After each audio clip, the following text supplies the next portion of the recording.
tentang kognitif. Apa sih itu pengertian kognitif?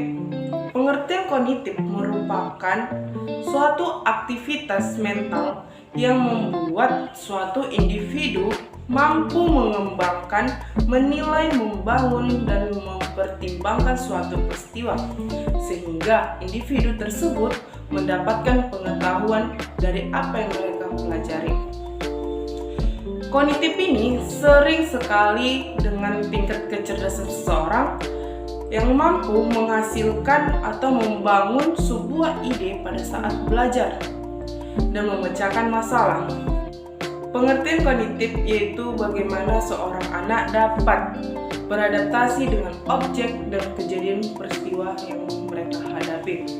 Teori perkembangan kognitif menurut Jean Piaget, yang dimana pernyataan tersebut menunjukkan bahwa kecerdasan berubah seiring dengan pertumbuhan anak.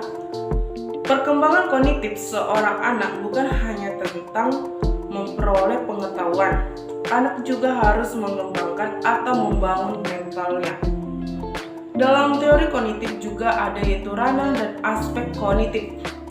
Pembelajaran di ranah kognitif ini yang mengacu pada tingkat kecerdasan seseorang, misalnya pengetahuan dan keterampilan berpikir.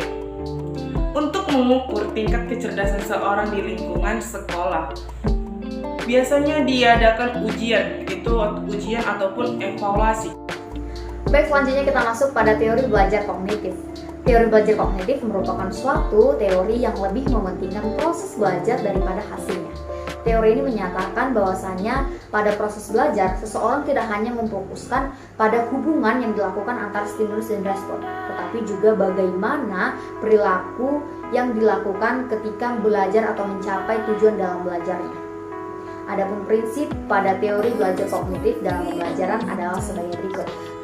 Yang pertama, proses belajar lebih penting daripada hasilnya. Yang kedua, persepsi dan pemahaman dalam mencapai tujuan belajarnya menunjukkan tingkah laku seorang individu.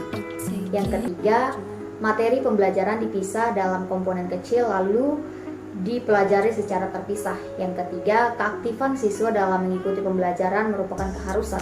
Yang kelima, dalam kegiatan belajar dibutuhkan proses pemahaman yang kritis dan kompleks. Baik, selanjutnya kita masuk pada pendekatan kognitif. Pendekatan kognitif merupakan suatu istilah yang menyatakan bahwa melalui tingkah laku yang dilakukan oleh seorang individu dalam mengalami proses mental nantinya bisa meningkatkan kemampuan berpikir, membandingkan, menilai, atau bahkan menanggapi stimulus sebelum terjadinya respon atau reaksi. Baik, saya akan menjelaskan 4 tahap-tahap kognitif pendapat dari Jean Piaget yang terdiri dari 4 bagian. Yang pertama, tahap sensimotor. Pada tahap ini, anak berusia 18 hingga 24 bulan hanya bisa merasakan, mendengar, dan memegang. Yang kedua, tahap praoperasional. Pada tahap ini, anak belum dapat berpikir secara logis. Yang ketiga, tahap operasional konkret.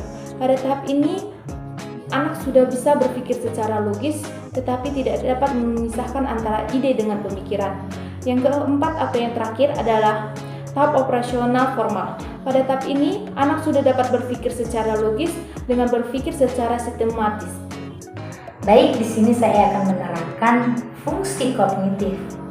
Sebelum saya memaparkan apa-apa saja itu fungsi kognitif, terlebih dahulu saya akan memaparkan apa pengertian fungsi kognitif.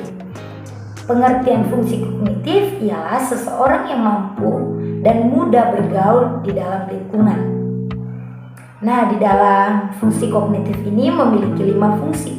Yang pertama perhatian, yang kedua memori daya ingat, yang ketiga fungsi eksekutif, yang keempat kemampuan berbahasa, yang kelima merasakan dan mengenali.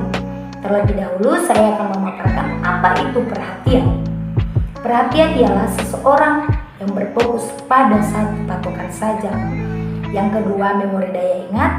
Memori daya ingat ini ialah seseorang yang mampu mengingat satu benda atau satu materi. Yang ketiga, fungsi eksekutif. Fungsi eksekutif ini ialah seseorang yang merancang satu kegiatan seseorang tersebut juga yang akan melaksanakan. Yang keempat, kemampuan berbahasa. Kemampuan berbahasa ini ialah seseorang yang mampu berkata-kata di depan orang banyak. Yang kelima, merasakan dan mengenali. Merasakan dan mengenali ini ialah seseorang yang mampu membeda-bedakan mana rasa melon, mana rasa mangga. Yang seseorang juga mampu mengenali mana bentuk ini dan mana bentuk ini. Sekianlah paparan dari materi mengenai teori kognitif. Semoga apa yang telah dipaparkan oleh kelompok 2 bermanfaat bagi pendengar ataupun bagi pembaca.